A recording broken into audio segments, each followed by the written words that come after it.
6 years ago, in a lab on the outskirts of a small English town, a substance was accidentally synthesized during a routine gene therapy trial.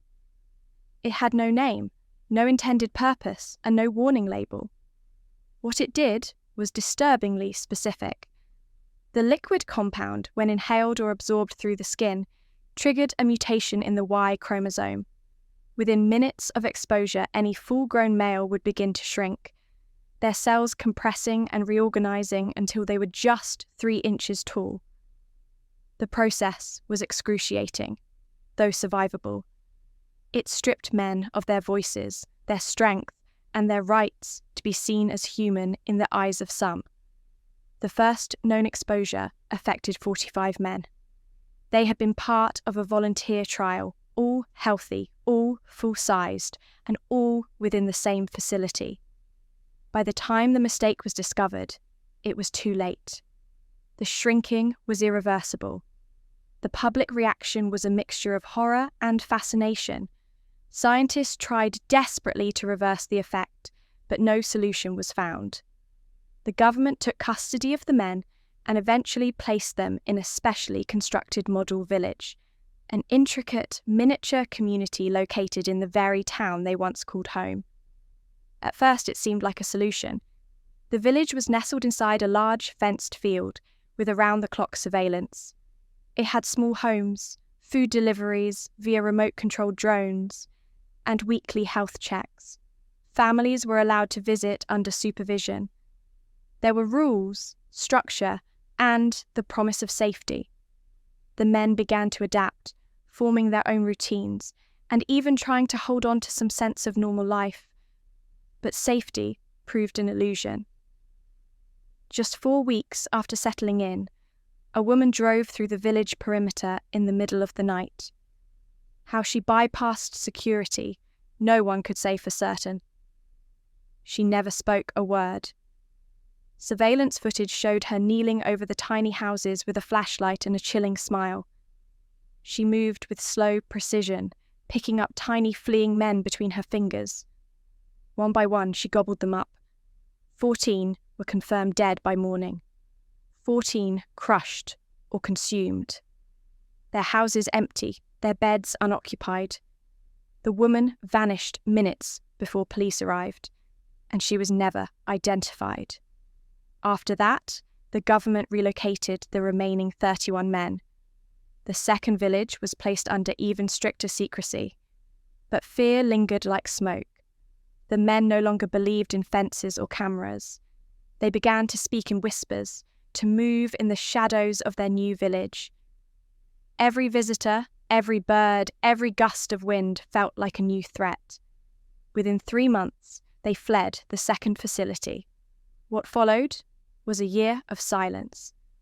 The 31 men moved like ghosts, hiding in forests, abandoned barns, and drainage systems. Some died in the process. Pneumonia, dehydration, a missed step. Others were lost. The ones who remained finally stumbled upon a forgotten place, an abandoned amusement park on the coast. Time had ravaged the site. Rusted gates hung off their hinges. Moss blanketed the walkways. The rides were skeletons, their paint long faded and their mechanics seized in place. But deep in the park, tucked behind an overgrown hedge and a collapsed sign, they found it. A model village once used as a children's attraction. It had been left to rot for more than a decade, but the scale was perfect, and more importantly, it was untouched. Here, the remaining 23 men rebuilt their lives. They replaced old wood, cleared moss, and created a self-sufficient system. The village had its own watchtower, warning bells, escape tunnels, and a strict protocol. When people entered the park, teenagers sneaking in, photographers, or the rare urban explorer, they would retreat underground, lights out, dead silent. They hadn't been seen in over a year. They called it survival. But survival, they had learned, was a temporary state. She arrived on a Tuesday. The weather was warm and clear. The sky was a pale, inviting blue, and the air smelled of salt from the nearby sea. The men had been sunning themselves on tiny decks, gathering moss for medicine and cleaning the fountains. They had no warning, no tremor in the ground, no shadow cast from above. She had parked her car half a mile away and walked in quietly through a break in the old amusement park fencing. She had been watching for months. The brunette woman had followed rumors, tracked digital breadcrumbs, and found evidence in places most people would overlook. Slight disturbances in dust patterns, missing bits of food from forgotten campsites, tiny footprints in the dirt. She had pieced the story together bit by bit. Her reasons for doing so were her own. Now she stood at the edge of the model village, a gentle breeze playing with her hair. She crouched, placing a palm on the cracked path just outside the miniature gate, her eyes scanning the tiny streets. She smiled. From inside the village, someone rang the alarm. Far too late. The men scrambled, but her arrival had been deliberate, precise. She knew their patterns. She had studied their routines and weaknesses. She knew where the escape tunnels led. She knew what she had come for. And for the 23 remaining men, this woman, whose name they did not know, whose face they had never seen, would be the final chapter in their long, desperate struggle to stay alive. The sun continued to shine. The gulls wheeled overhead, and the shadow of the young woman crept further into the miniature village, bringing with it the end of everything they had tried so hard to protect. The woman remained crouched, her eyes scanning the village like a child inspecting an anthill. Her bare toes curled against the cracked pavement. The breeze tugged strands of her brown hair across her cheek, and she gently tucked them back, not taking her eyes off the scene before her. She waited. She made no move, no sudden gestures, just rested her hand on her knee, watching. Minutes passed. Then, from behind a ceramic bush near the edge of a fountain, a figure emerged. He was small, just over 3 inches tall, trembling as he stepped into the light. His name was Thomas, and he had been one of the first shrunk 6 years ago. Fear had become part of his bloodstream. But today, something in the woman's stillness gave him hope. I see you, he called out, voice faint and thin in the open air. Are you with the government? You're not here to hurt us, are you? The woman shook her head slowly. No, she said softly, her voice warm. I found this place by accident. I didn't think anyone was here. I won't hurt you. Thomas hesitated. Then he stepped forward fully into view. The others were watching from windows, from rooftops, from crawl spaces, frozen. Thomas dropped to his knees. Thank you, he said, voice cracking. Thank you for your kindness. The woman tilted her head and smiled. Her voice didn't change as she asked, What's your name? He opened his mouth to answer. She didn't wait. Her bare foot lifted high above him, the dirty sole blocking the sun for a heartbeat. Then it came down with a brutal, sudden crunch. The sound was soft, sickening, final. Her smile remained. Then the rampage began. Inside one of the miniature townhouses, Jackson had been watching from an upstairs window, frozen. When he saw Thomas die beneath her soul, his body moved on instinct. He bolted down the stairs, through the tiny front door, and across the town square. She saw him immediately. He was fast, but the open street offered no cover. The woman laughed, high and girlish, and casually stepped after him. 2 strides closed the distance. She didn't stomp this time. She crouched, reached down, and plucked him up between her fingers like a feather. No, Jackson whimpered, kicking. Her fingers closed. There was a muffled pop. She opened her hand. Nothing but a smear. Charlie had hidden beneath the bakery. The foundations had been hollowed out into a crawl space just for emergencies like this. He held his breath, as her feet moved past. Then he heard it, the sound of something being unscrewed. She knelt above the bakery, humming lightly, and pulled a screwdriver from her back pocket. The screws that held the roof panels in place were tiny, but not too small for her careful fingers. The roof came off in one easy motion. Charlie looked up, and their eyes met. He tried to scramble backwards, but her hand dropped like a trapdoor. She pulled him up, then opened her mouth. He screamed as he was lowered in. Her lips sealed shut. She swallowed once, hard.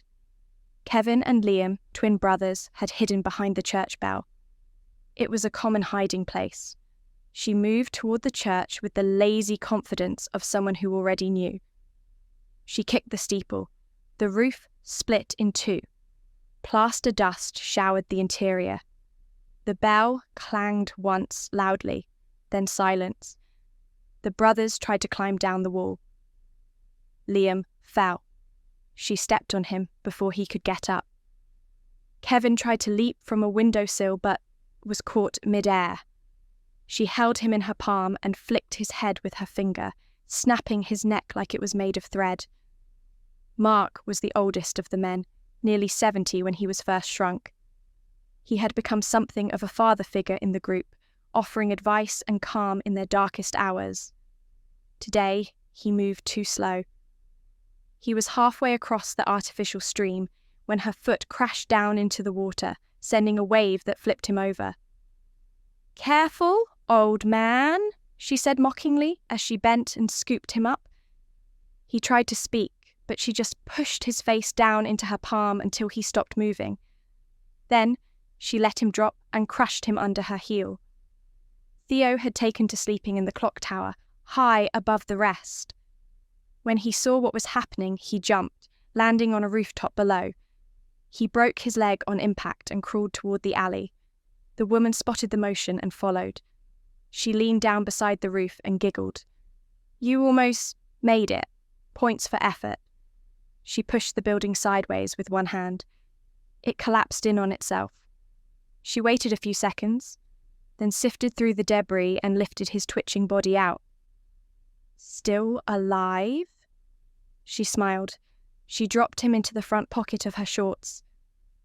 Andrew and Ben had shared a small cottage near the village's outer wall. When the screaming began, they had fled through a hidden exit in the baseboard. They almost made it to the hedgerow. She saw them just before they vanished into the underbrush. She didn't stomp this time. She walked calmly over, dropped to her knees, and caught both in one sweep of her arm. Holding them tightly together, she seemed to admire them. "You two were living together, weren't you?" she asked softly. They nodded, too afraid to speak. "Sweet." She squeezed them slowly until their bones cracked together in a single sickening symphony. Then she let their remains fall. Only 9 men remained. They had fled to the far end of the village, into the tunnels or behind false walls. Some had gone deep underground into the escape chambers. They could only hear what was happening, muffled crashes, laughter, the occasional crunch. The woman stood in the town square now, wiping her hands on her denim shorts. The screwdriver rested in her back pocket again, streaked with dust and red. She looked around at the destruction, then called out, "9 left. I can smell you." She stretched her arms above her head, bare feet stained and dusty. "Don't worry," she added cheerfully. "I'll find every last one of you." She took a step forward, and the hunt resumed. Final chapter. No way out. Under a collapsed section of the old fire station, 3 tiny men crouched in silence. Dust filled the air, the smell of broken plastic and soil lingering like a warning. The sun had moved higher in the sky, casting sharp shadows between the artificial buildings of their once safe haven. Kyle spoke first, voice low and hoarse. We need a plan." Brent shook his head. "What plan?" "We're so screwed." Across from them, Louise just sat back against a support beam, eyes empty.